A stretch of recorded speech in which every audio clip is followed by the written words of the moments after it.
With the overturning of Roe v. Wade, many are looking to the future of the Supreme Court, specifically which potential rulings could be revisited next.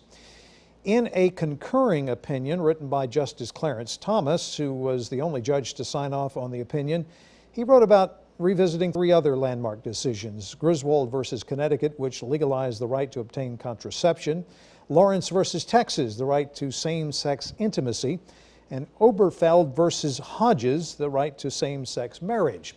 KXAN's Kelsey Thompson sat down with Lawrence Sager, a professor at the University of Texas School of Law, to talk about potential legal challenges in the future.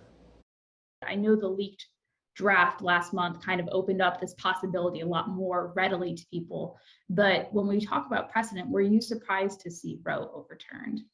If the question is, if I take the question literally, did it surprise me? The answer is absolutely not. This was a court somewhat handpicked for its presumed antipathy to Roe versus Wade, whatever the individual member said.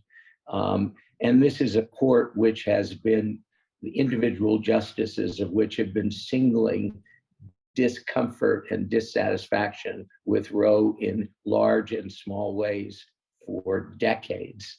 And so there's nothing surprising about the fact that we've been brought to that. From your perspective, Professor Sager, do you anticipate, because he has written this concurring opinion and kind of opened up this possibility of revisiting these cases, that we could see challenges to Lawrence, Obergefell, or Griswold down the road? Do you see that as a viable thing that the Supreme Court might? I think we could see such challenges. There are 4 justices of the court have to want to hear this case for it to come to the court. We know there is one justice hungry for these cases, and that's Thomas.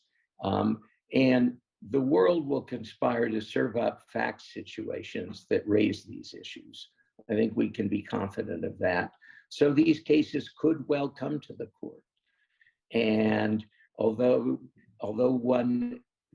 there is clear space for this court to draw a line between abortion rights and these other cases, there's no guarantee that it will honor that line. You can head over to KXAN.com and read Kelsey's story. There, Professor Sager discusses another ruling. It's based on the 14th Amendment that could see a challenge.